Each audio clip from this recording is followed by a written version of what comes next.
I just realized we're gonna be, on the run, right? But, that means sexy times are coming. And you know what that means? Gonna have to skip it. No more editing for me. A field of white stretches out endlessly before me. I don't know what's happening right now. It's such a pure, brilliant light that it seems like my fingers will melt away if I reach out to touch it. But that's not really an option in the first place. My body feels like it's buried under layers of mud. Even the slightest movement is frustratingly difficult. It takes all my effort just to lift my hand a fraction of an inch. Who's there? I can hear a voice at my ear. Nah, maybe it's coming from inside my ear itself? I can't even tell. It's a woman's voice. Not particularly gentle, but very familiar. Is she speaking a name? Telling me something? I want to know, but the words fade in and out of audibility. It's slippery and evasive of all. My hand finally moves. I grope around above my chest, trying to grab hold of the voice. Speak more clearly. I want to hear what that voice is trying to tell me. I want to know where the strange nostalgia is coming from. But soon enough, I find my hand mired in the mud once more. Maybe it was wrong of me to try it in the first place. Maybe I just don't deserve to hear those words. Oi, Nichan! Ah! Where am I? Space Marines! A shout from overhead breaks forcibly into the dream. The field of white in front of me gradually turns into shades of blue. I try to move my hand to shield my eyes from the dazzling spot of light, but there's something soft on top of my body that gets in the way. Hello? What is this? As I pull the lump of cloth off me and examine it through bleary eyes, the man standing over me takes the cigarette from his mouth and answers in a slightly exasperated tone of voice. 毛布だよ、毛布。兄ちゃん、このクソ寒いのに半袖で寝てただろ。それで、半端のおばちゃんが持ってきてくれたんだよ。Oh! Well, thank you, old lady. I see. It is a bit chilly, I guess. The sun's certainly bright enough, but the air is far from warm. My sleep-fogged mind takes a few seconds to recall the date and my current situation. It's November, having lost my previous occupation several months ago. Oh, I'm lying on the ground outside my new workplace, apparently at the end of a brief nap. もう昼休み終わっぞ。ぼちぼち準備した方がいいんじゃねえのか。So, okay, I didn't really pay attention to the date that, popped up when you switched the scenes, if one even did. But months later, I guess. Alright. Yeah, my apologies. The worker stubs out a cigarette in an ashtray nearby and smiles wryly down at me. 兄ちゃん、お前若いのに俺の親父みたいな喋り方するな。I've had more experience than anyone combined. That effect. I'm really not doing it on purpose. だとしたら、前の職場なり学校なりがえれえ厳しいところだったんだな。親父さん、教師でもやってたのか？ No, nothing like that, but the person who raised me was a little unique. じゃあそっちだな。まあ、こういう職場なんだしよ。もっと気楽にやれや。な。Oh, is Yumiko our stay-at-home housewife, Space Marines? Thumping a hand onto my shoulder, the man shakes me back and forth in what's presumably intended to be a friendly gesture. Right, my apologies. 言ってるそばからこれだよ。いけね、始まるぞ。ほれ、行こう。Yeah. I grab the helmet lying at my side and head for the side at a jog. The sun's already falling lower in the sky. Gently warms my back. Hello? Space Marines? Okay, so yeah, the date is definitely changed. In television dramas and such, fugitives on the run from something or another often head straight for the sleepiest stretch of countryside they can find. The basic idea is that the less peaceful means less opportunities for someone to see you, but 9 times out of 10, that's a downright terrible strategy. Which, I'm pretty sure he said the exact same thing in Machina's route. An outsider suddenly showing up in a tiny, close-knit community stands out like a proverbial sore thumb. As anyone who's read a decently plotted mystery novel can tell you, hide a leaf among leaves and a corpse among corpses. And when you're looking for a place with a high population that offers convenient opportunities for under-the-table employment, the metropolitan area is the obvious choice. When you're hiding a person, do it among people. That's one lesson I learned from my master.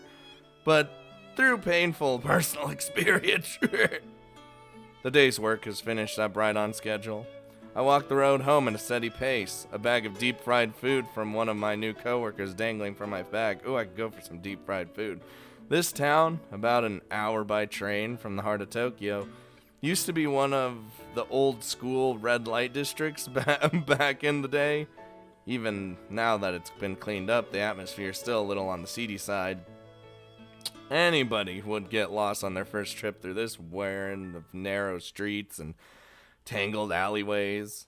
Not the most convenient town to lead a normal life in, but right now it's exactly what we need. Nothing seems off today either.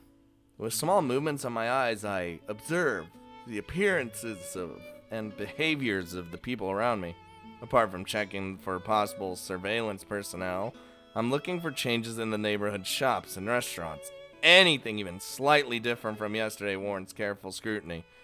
Although it's pure habit by now, this still involves a good deal of mental focus and emotional strain. Honestly, pretty rough when I'm coming home physically exhausted from a long day of manual labor. Not usual labor. I mean, it is usual labor. We're doing it every day. Still, letting my guard down isn't an option. We're tucked away pretty discreetly here. But there are definitely people looking for us, and a single coincidence could completely overturn the status quo. Quietly repeating that fact to myself, I take yet another look around. I overlap my memorized image from yesterday with the street before my eyes and compare the two carefully. What is out of the ordinary today? After about 15 minutes, a walking distance from the station, I slip through a pair of alleyways, then enter a small apartment building. There are more straightforward routes home, but I've been deliberately taking a tangled path to make life a little harder for anyone who tries to follow. After a slow, watchful climb up the stairs, I unlock the door marked 203 and enter the room. Hey! I'm back! Today, all quiet today as well? When I open the door, I'm immediately greeted by a relieved face. Yep, she's staying home. Good. You aren't allowed to go outside. Confirming that Yumiko's present and well, I finally allow myself to relax a little. Alright, that's good to hear. Taking off my shoes, I hand over the sack with the fried food. Got another present from Sawa-san. Can you get out the plates?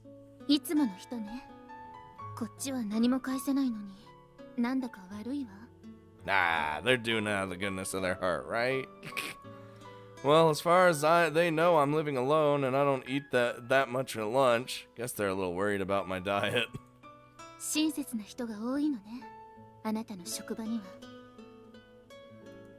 They're a little on the rough side, but yeah, you aren't wrong. After leaving my bag on the floor, I head for the kitchen area. It's not a bad place, you know? It's like a nice little apartment. No one's can find us here. I'll warm it up and throw something together. I'll figure it out. Oh, the cold water falling onto my hands feels like a sign of the changing seasons. Autumn may linger a little while longer by the calendar, but soon it'll be winter in all but name. Oh, hello? Oh, what is the sky? That you, Amine? Oh, oh, we're having a little flashback, aren't we? Yeah, I got Sakaki out there. Sorry about the hassle. I'll be getting in touch again at some point, but I had Sakaki throw her cell away. Keep in mind we won't be able to answer calls from your end for the moment. Also, tell Sachi I'm sorry for the bike. I'll compensate her as soon as I get the chance. Alright, hanging up now, okay, bye! Okay, bye! Yeah, the others made real contributions to the rescue operation. Oh, stop it. This isn't the time to be feeling guilty. For the moment, let's just focus on getting ourselves somewhere where they can't track us down. Yes, because I am Kazami Yuji Occupation Student Mark II. I made some preparations for a rainy day scenario. We'll stop by there first. Still pulling Yumiko along, I looked over to meet her eyes. Don't worry, it's gonna be alright. Just trust me. Right? I'm right here. She answered while squeezing my hand powerfully in hers. Oh, look at that face. So happy. Uh-oh. 連れ去られましたで済む問題か。ヘリや飛行機まで飛ばしながらこのざまとは、お前たちは寝ながら警護していたのか。Well, maybe if you wanted to actually do it, you would show up yourself and be like, haha, no, you're not gonna do that because you're a bitch. 申し訳ございません。あの男がまさかあんな想定外の行動に出るとは思わず。I did throw a chicken or frozen turkey into your engine, effectively destroying the engine, forcing the thing to stop. その想定外に備えるのがお前たちの仕事だろうが。もういい。さっさと探しに行け。死ぬ気で行け。はい。He's salty, man. Sami Yuji ain't no fucking joke. Oh, is he? Oh, where's he going? 一体どうなってるんだ。あなたたちの組織は。Oh. 申し訳ございません。当該の件につきましては、現在こちらも全力で対応に当たっております。さっさと捕まえて殺したりなんなりしろ。ことが大きくならないうちに早急に解決させるんだ。Why am I always on the run? Why can't? I don't know. 一つ質問があるのですが、 I'm always よろ on, しいでしょうか。 always on the run, and everyone wants to kill me. Like that's literally what these routes entail. なんだね。どうして警察に通報なさらないのでしょうか。これは誘拐事件です。社長なら言うまでもなく警察関係者とのパイプもございます。Ooh. She brings up a good point. Fuckface Sakaki-san, Sakaki man, person. 早期解決を目指すとのことでしたら、私どもの組織や独自ルートに頼らずとも、その方が。無理だと知っていて言っているのか。She totally is. いえ、私には分かりかねます。Never mind. 今は会社にとっても私にとっても大切な時期だ。警察沙汰になれば必ずどこかから話は漏れる。メディアは報道管制で抑えられても妙な噂は立つだろう。そんなことになっては困るのだよ。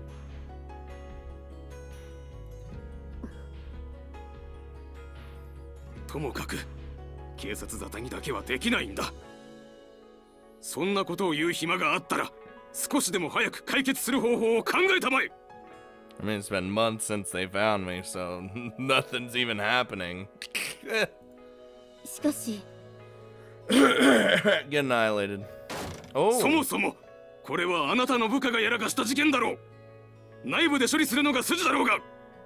Well, you know, you shouldn't have messed with. Well, you know. わかりました。最善を尽くします。努力はせんでいい。必要なのは結果だけだ。I just want results. I'm fucking. はい。 And so JB did no results. Our very modest dinner for the day consists of deep fried food I brought home from work, with sides of boiled spinach and miso soup. What? Okay, keep saying fried food, but what is it exactly? Fried chicken? Fried Twinkies? Like, what you got for me? We do have some savings from the rainy day fund, but we can't dip into it carelessly with such an uncertain future ahead of us. Our diet's gotten pretty plain as a result. Not that Yumiko's ever breathed the word of complaint. I mean, my diet's always been like, or Yuji's diet has always been kind of just boring anyway. Then again, she was always scarfing down junk food when we were in the dorm, so I guess she's not the pickiest of eaters. これがイカフライね。初めて食べるわ。 Fried squid? God damn it. I should have known. I can tell. I do remember, seem to remember Makina telling me something about Yumiko's calamari history, or lack thereof. But I have to say, this is the first time I've seen someone examine a piece of fried squid quite this intently. 食べたことがないって言ったら寮でバカにされたのよ。 Well, most people in that area have had it because we live by the sea, right? You're not from that, this area, but, Well, congratulations on losing your fried squid virginity. I'm sure you want to lose a different kind of virginity at some point here soon, too. イリスさんみたいなことを言わないでちょうだい。who do you think she gets it from? After those words leave Yumiko's mouth, a slightly lonely expression fills across her face.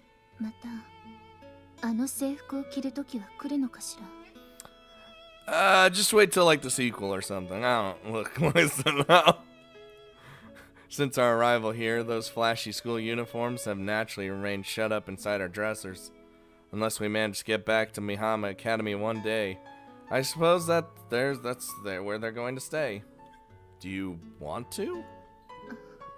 I could wear the uniform right now, and so could you. そうね。似合ってるって言ってもらえた服だし。 Well, then you can wear the uniform. Go ahead.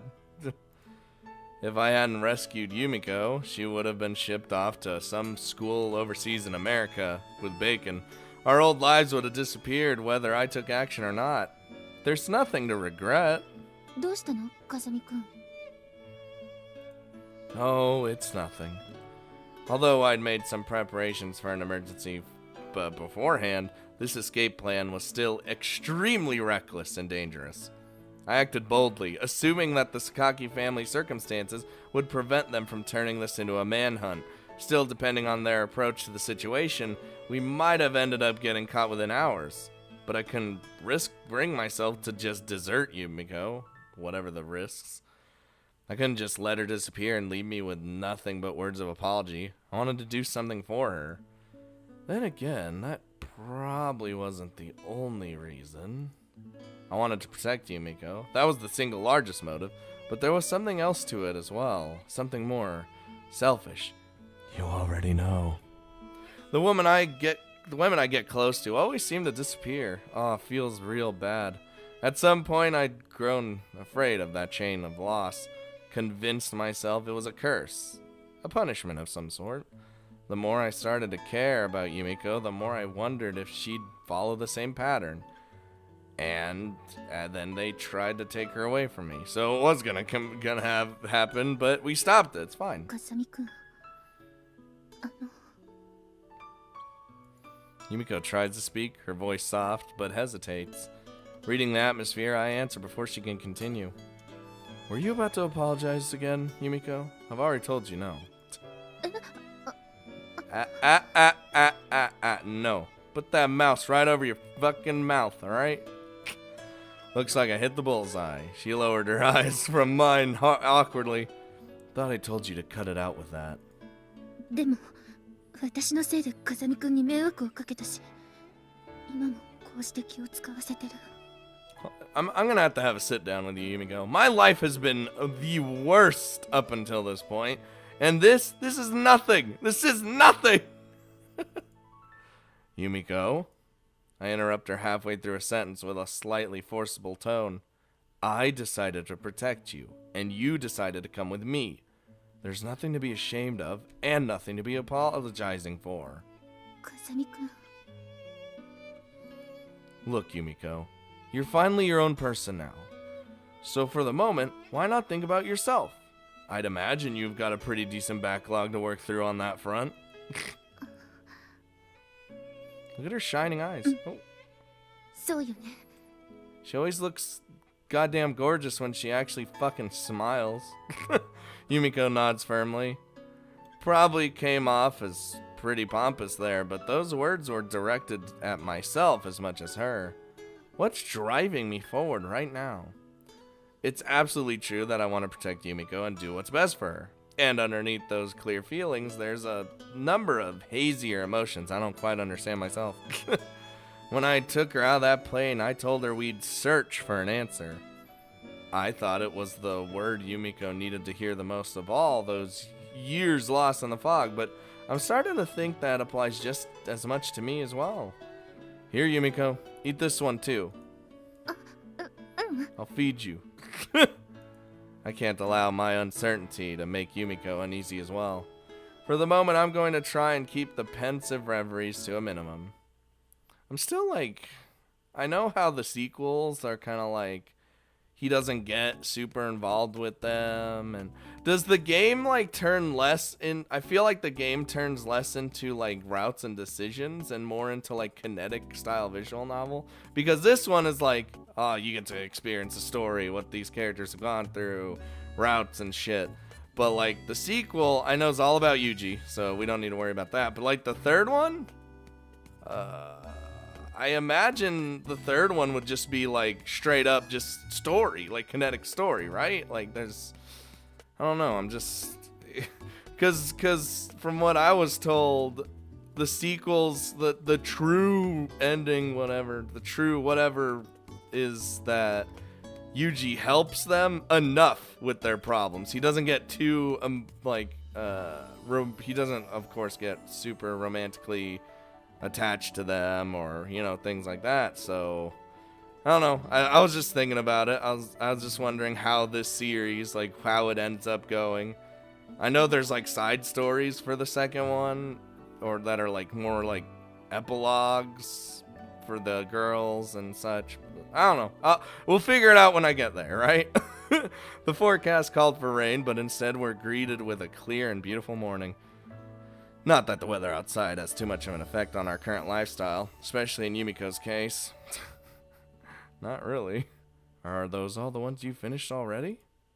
I gesture at a sizable pile of hardcover books sitting at Yumiko's bedside. I mean, they're right here, right? Those are books, yes. Boop. Scanning. You're gonna hear me far away, maybe scanning. Oh yeah, that's definitely books. ええ、もう読んでしまった後だから、風見くんが読まないのだったら返却しても構わないわ。Okay, I'll do that. Yeah, alright. 何か気になることでもあったかしら。No, I was just trying to remember when they're due back at the library. そう? Oh, fuck. Yumiko's currently a fugitive of sorts. Naturally, that restricts her freedom of movement. She leaves the apartment apparently, not apparently, mostly at night when few pedestrians are around and only when I've given her the all clear. The vast majority of time is spent indoors. She's like all of us. But of course, she'd go crazy just sitting around in here all day long, so I take periodic trips to the library to borrow her large quantities of books. Were these any good? ええ、風見くんのチョイスがいいのかしらね。興味深く読んでいるものばかりだし、退屈に感じることはないわ。Well, thank God. Why don't we have a TV? We need a TV in this place, then you'll never be bored.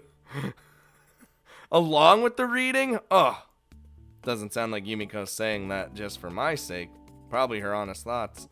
That said, spending all this time alone must be a little rough emotionally. Yumiko was on her own more often than not, even when we were in the dorm, but she had a cell phone, easy access to the interwebs, and above all else, boisterous friends who kept things lively. Oh man, we'll never see those characters again. But by comparison, she's only got one antisocial man for company in this cramped apartment, and he's not even around for most of the day. There aren't many chances for us to do much of anything together. Gotta start thinking about the next move pretty soon. Don't I get a day off? Like, we can't keep up this lifestyle forever. A decisive solution's going to be necessary. Not that I really know what that would look like.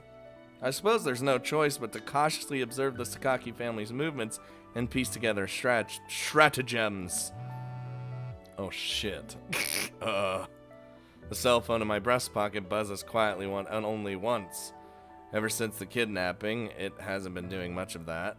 There aren't many people who know the number. Most of them are back in Maharma Academy dorm, and I told them in no uncertain terms that not to call except in an outright emergency.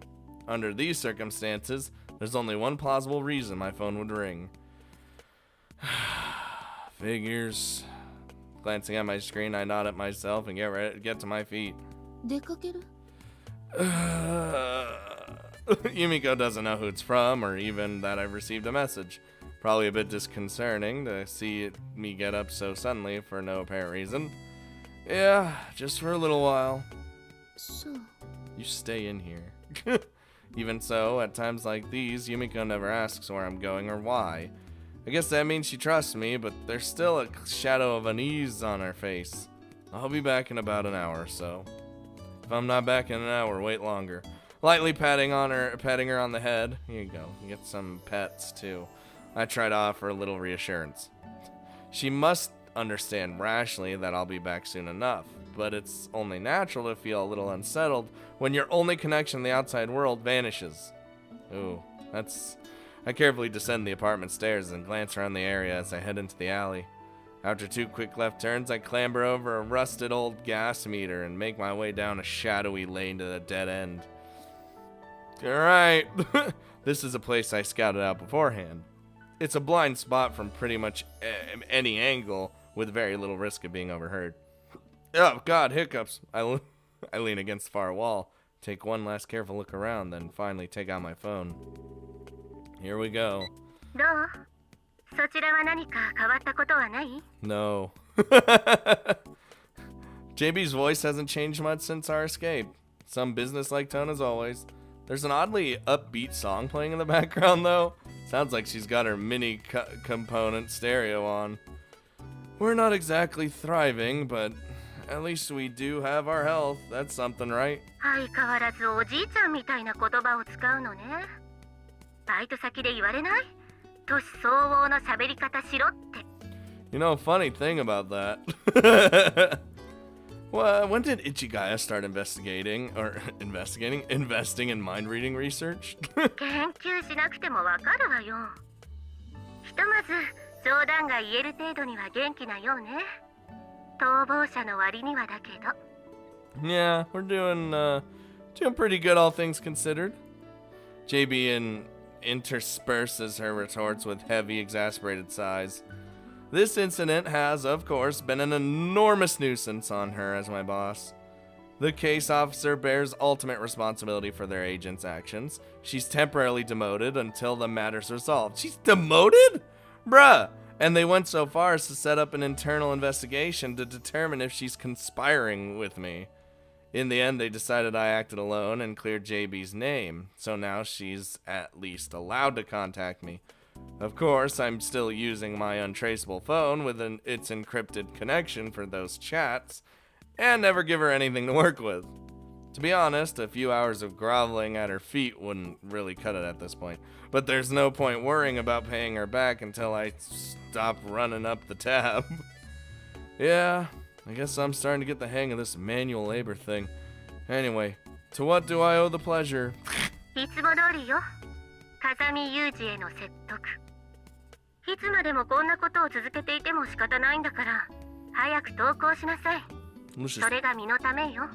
Listen, JB, I'm coming up with a plan. It's gonna be great. You just start. Tempting suggestion, but unfortunately, I'm otherwise engaged at the moment. Should have made your offer earlier. あら、今でも変更は可能よ。キャンセルの手続きは私がしてあげるわ。Oh, wow. I mean, well, no. Sorry, but not a big fan of changing horses midstream. Let's drop the subject, shall we? そういえば、ユージの部屋にあったサボテン。そろそろ虫食いにあってもいい頃合いなんだけど、どうなのかしら。Nah, I'm sure someone's taking care of it for me. あら、どうしたの？ Leave the cactus alone. I'm pretty sure it's insect free. はい、了解。さっきの件、心変わりするようならいつでも連絡してね。それじゃ。 You got real defensive over that cactus, man.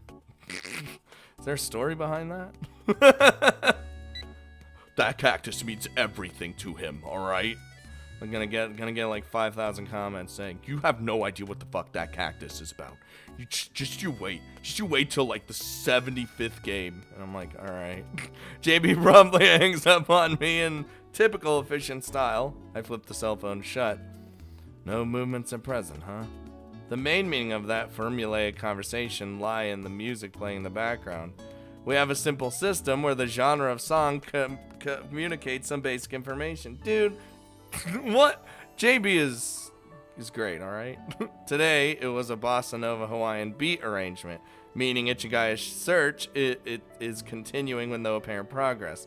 No imminent threats, but we can't let our guard down.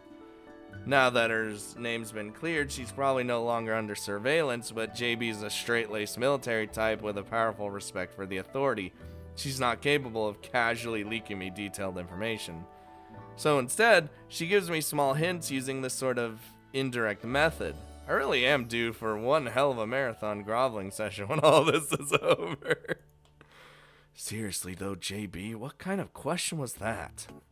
Her casual query about my cactus at the end there took me by surprise. I've never owed such a plant in my life. It was clear reference to the prickly individual currently sharing my room. Oh, shit. Alright, never mind. We're good. I didn't catch it. And as for worm eating, that should probably go without saying. Oh, I mean, I'm kind of derpy right now, so... Well, I guess it wouldn't be too strange to interpret it that way. I didn't interpret nothing. I didn't interpret nothing. I thought it was a literal cactus. Which in my mind made it funny. Because he's just... Oh, god damn it, dude. And now it's taking a turn. Now I'm just like, oh... I get everything. Like my mind has been opened up to everything. Oh my god, dude. Whatever the circumstances may be, I'm a man and Yumiko's a woman, which... We ran away hand in hand. We're living together. It's not hard to see why someone might imagine something along those lines. For a woman of JB's age and personality, it probably seems like the natural assumption to make. Still, the fact of the matter, if nothing's happened between us, it's questionable whether Yumiko's interested in being eaten by anyone. And more fundamentally, I don't have a clear sense of how she feels about me. Damn it, I wish the cactus was real. I didn't want the cactus to be Yumiko. I wanted it to be a real cactus. And like, it was just a cactus that like saved his fucking life. Can we get some art of Yuji with just a cactus that he's like worshiping? Like an actual cactus, please? Like that's what I want. At the very least, I think she trusts me. Thanks to JB's unnecessary prying, I've got a new question weighing slightly on my mind. Oh no. Hello. The room's silent except for a regular clacking of chopsticks.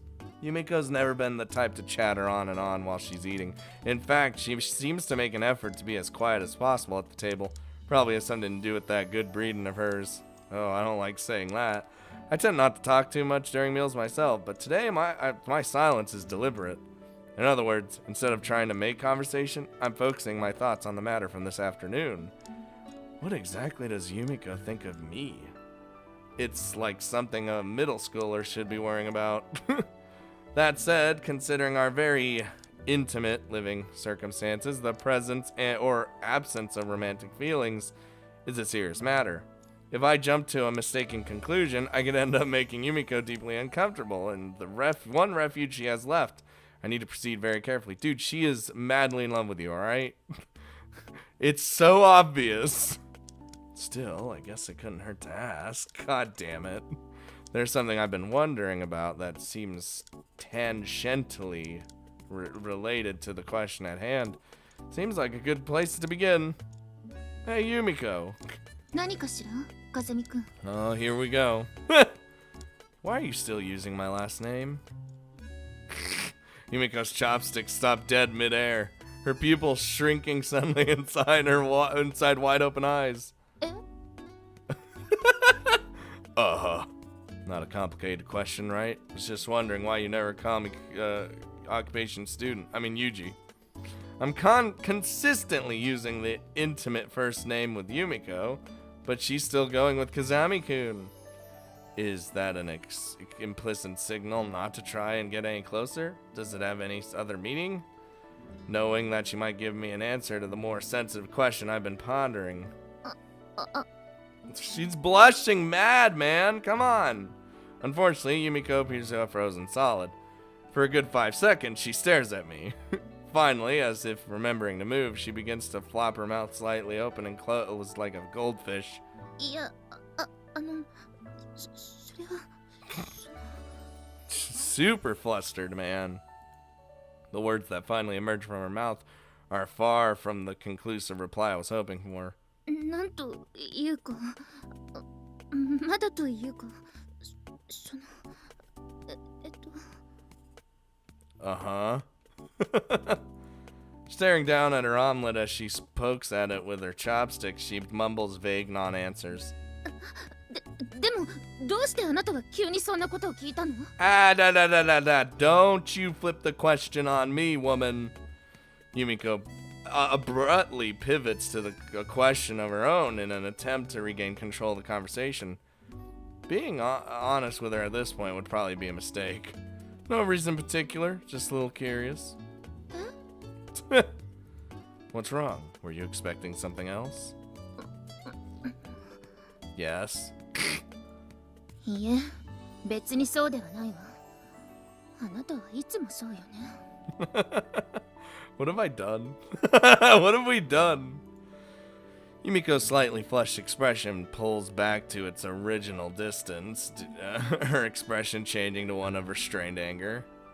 The omelet she was fiddling with has been thoroughly dissected into a few miserable yellow chunks, and in the end I didn't get an answer to my question. That reaction was just too ambiguous. From one angle, it looks like Yumiko's actively hiding romantic feelings for me. Yes! Yes! But you could also interpret it as an attempt to deflect my interest. God fucking damn. I'm salty. To be perfectly honest, I'm not the most perceptive man alive. No! When it comes to these matters, no, you are not! Analyzing Yumiko's feelings based off these conversations are far beyond my meager capabilities. Quietly slurping down my miso soup, I glance over at the young woman in question. She's still got an irritable expression on her face. I don't quite understand the thought process, but if she's displeased with me for getting or trying to upset the status quo, I guess she isn't interested for the moment. Son of a bitch. Hello? Why is that night, even after turning out the lights and slipping under my blanket, I couldn't manage to fall asleep. Yumiko sleeping at my side as always, but as I watch, her regular peaceful breathing begins to change slightly.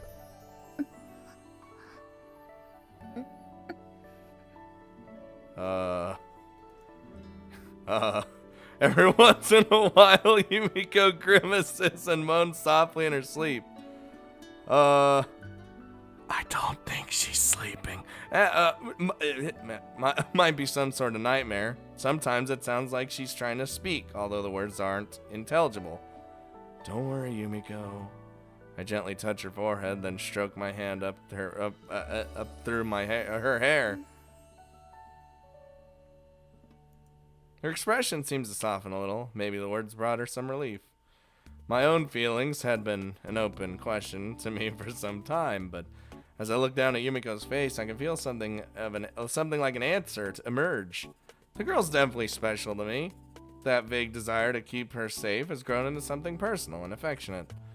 But that doesn't mean I'm going to push her to return my feelings. Answering them or ignoring them is just one of the many freedoms Yumiko finally managed to gain. JB's malicious provocation nearly drove me astray, but originally I hadn't even considered the possibility of making a move. Still, who knows what might happen down the road? If the two of us stay together, I'll probably get an answer to these feelings eventually. I want to put an end to this fugitive lifestyle as soon as possible, but there's no need for us to rush when it comes to figuring out our relationship. We trust each other, and that should be enough for now. Should be enough. Hello? But not long thereafter, oh Jesus, events took an abrupt and somewhat unexpected turn. Human beings don't act on the basis of reason alone. Soon I would gain a new appreciation for this. It's an undeniable fact. Why am I here? What's gonna happen to me? Oh no, the music. Here we go, I guess. Desires are a natural part of life. Yup, this is happening. Putting aside the basic cravings for food, sleep, and excretion that helps keep us alive, there's a whole range of secondary urges that are at least possible to endure. Sexual desires, often called the strongest among these. As a fairly typical example of the male gender, I've got a fair amount of lust to go around myself. My previous employer actually went out of their way to provide us ways to scratch this particular itch. However, when it comes to the female sex drive, my knowledge is somewhat spotty. Oh, Jesus Christ. We gonna age restrict this? It's gonna be age restricted, isn't it? It's long, well, it's age restricted or it's just cut, straight up cut, who knows? We'll see. It's long been said that men and women experience the sexual urges that begin with puberty in very different ways. And I've interacted with a number of females who seem, at a glance, completely lacking in such desires. Skaki Yumiko would be one such case in point. We've been living in one room for months now, spreading out our bedding only a few feet away from each other. But nonetheless, she's given every indication of viewing me as part of the furniture rather than a member of the opposite sex. Uh-huh. Yeah, that's probably gonna change here. It had been a long day on the job. After dinner, I went to bed a little earlier than usual. Yumiko didn't have anything in particular to do, so she climbed in her futon at the same time and soon fell asleep quietly. I can't fall asleep for tonight for some reason. The fuck? Although Yumiko's already breathing quietly a few feet away, it's proving very difficult to nod off myself. After a while, I close my eyes and just pretend to sleep. There wasn't really any thought behind that. It's pretty common for me to have trouble sleeping, and sometimes this helps. No reason to disturb Yumiko by tossing and turning around either. Hello? But the young woman in question abruptly sits up, pulls up her blanket, and walks quickly off toward the bathroom. Oh, okay. Don't give me that face. Yumiko returns quietly to the bedroom only a minute or so later. I lie quietly, wide awake, waiting for the sound of her slipping back into her futon. Oh no. Which doesn't seem to be happening. What is this? For some reason, Yumiko doesn't seem too eager to get back in bed. I open one eye just a crack. She's standing expressionless in between our futons, staring fixedly at me. Oh no.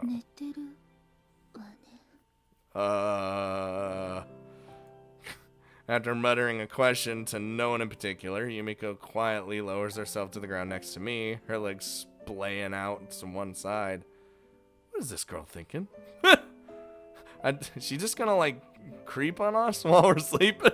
Or quote quote sleeping? I decide to keep breathing softly and allow her to think I'm unconscious.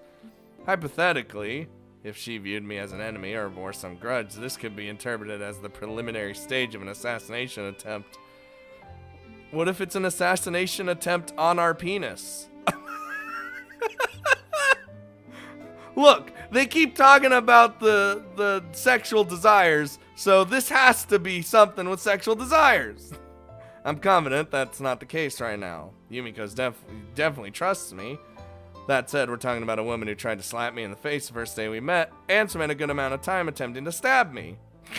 That's in the past now, but she's definitely prone to expressing herself in violent ways. Yeah, she is. Remember the you remember. Just to be on the safe side, I focus my attention on Yumiko and wait alertly for her next movement. However, what comes next takes me completely by surprise. Don't do it. Don't do it. Yumiko swallows audibly, holds her breath, and her right hand reaches out for all things. My groin. God fucking son of a bitch! What the? Seriously? Although Yumiko's movements are somewhat hesitant, her hand presses up against my boxers and envelops its target. Was just too unexpected, and so... Ah, shit. I couldn't help but get a little, got like a halfie down there in response. Yumiko instantly pulls her hand back. 動いた。寝てるのに。 Penises, they're a great thing. Yeah, this is definitely gonna be age restricted. Yumiko stares down at me in an expression of absolute shock. I don't know what she's thinking, but if she's frightened enough to keep her hands to herself, that's fine by me. With a silent word of thanks to my little friend for his convenient twitchiness, I close my eyes again. Hopefully, I'll fall asleep soon and forget this whole awkward incident. She's still gonna keep going, isn't she? Again? Once again, Yumiko gingerly reaches out. This time, she doesn't even flinch at my reaction. In fact, she begins to lightly sway her hand against my penis. Whoa! Encouraging it to move. What the hell is she thinking? What's Yep. Considering how things have been until now, this is just incomprehensible. I mean, if we were talking about, say, Omni, yeah, this is like Omni territory. Look at Yuji sleeping all peacefully. Brace yourself. Big Sid's gonna give you the wettest dream of your life. Would probably have been the thought process. But right now, we're talking about Yumiko. Well, Yumiko's interested. What do you want? It's hard to imagine she's got that sort of sadistic streak. So why the hell is she molesting me? Maybe she's just curious? I guess. After months of living together intimately with a member of the opposite gender, Yumiko finally developed an interest in sex, but the subject's too awkward to discuss, so she just decides to try some furtive exploration. That's a fairly reasonable explanation. In fact, I almost hope it's true. Considering how badly Yumiko's unhappy past has weighed her down, seeing her act so very human would be something to celebrate. A sign she's starting to break out of that defensive shell. Even as I'm pondering these matters, this girl still continues to manhandle my privates in an increasingly ardent fashion. こんなに大きいんだ。 Yeah, dude, penises get that way. She quietly mutters a few words to herself. Suppose that more or less confirms I was on the right track about her motives. Oh my god. Yumiko's breathing is growing noticeably rough, probably getting a little aroused herself. Oh, Jesus. Well, I guess there's no harm in letting her touch it until she gets bored. I don't think she's just gonna get bored. What the shit? Oh, okay, that was the clock. I was scared. Not like it cost me anything. Continuing to feign sleep, I allow Yumiko to do as she pleases. The room's silent except for the rustling of my clothes and the steadily ticking of the clock on the wall. Both seem oddly loud to my ears. How much time has passed anyway? She is not getting bored, man. How long is it gonna take for her to get tired of this? Oh, Yumiko hasn't stopped stroking my fucking penis with her hand. What's more, her movements are growing more intense. Oh no, escalating into clear sexual caresses. The initial tentative fumbling around was one thing, but when she rubs my penis vigorously, it's pretty much impossible to ignore the growing stimulation, alright? Maybe she's going for an Amine style plan after all? I open my eyes just crack and glance in Yumiko's direction. Whoa! What the? Seriously, woman? And once again, I find myself mildly astonished. What is she doing? Oh.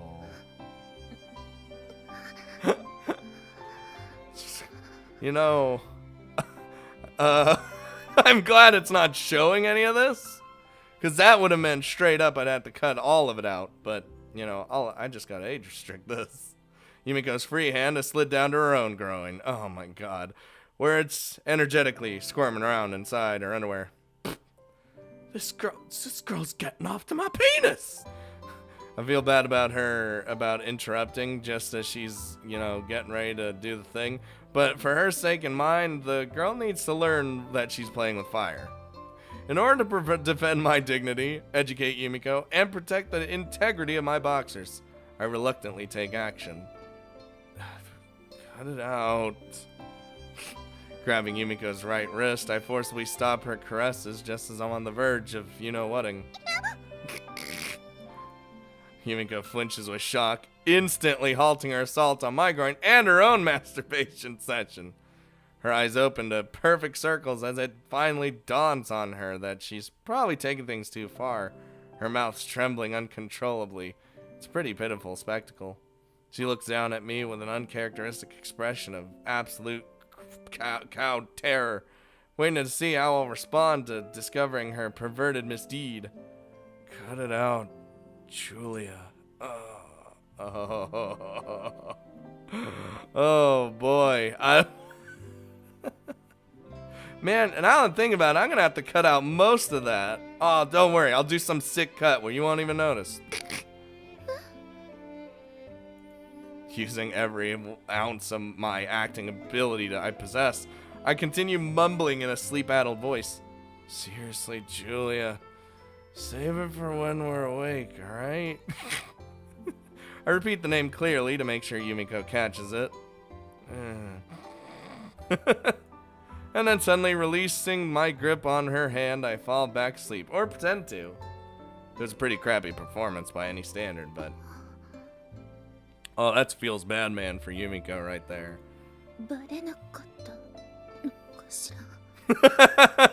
What?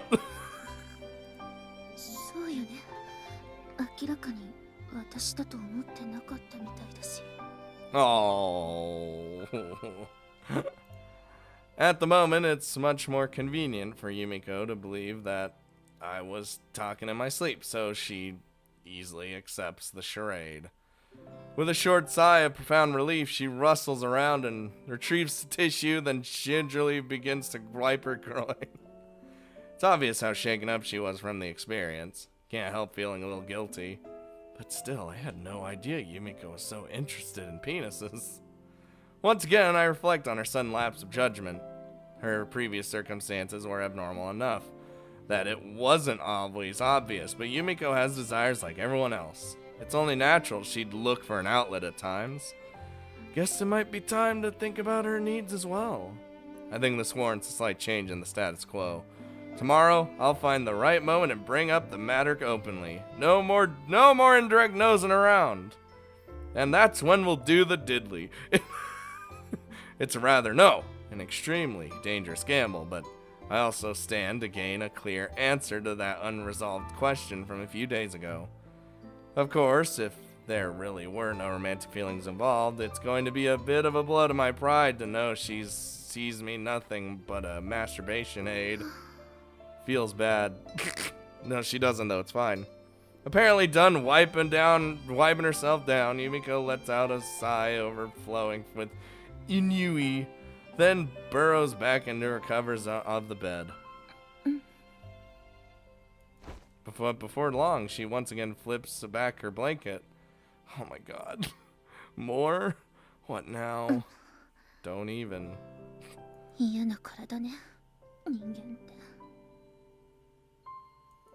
And with these vaguely philosophical words of self-reproach, Yumiko gets to her feet and walks to the bathroom. She doesn't come back for some time, yup. Guess I didn't give her a chance to, sorry, Yumiko, and while I'm at it, sorry, Julia. With a few words of apology to my roommate and my long-suffering superior I just slandered unjustly, I return once again to my feigned sleep. God damn it. Why are you doing this to me, game? You're just making things harder for me. Don't worry, I'm gonna cut, all of that. But it'll be such a sick cut, you won't even know it cut. It'll be fine. Nah, you'll probably hear the music in the background and be like, there's the cut. Got him. It'll be funny. God damn it.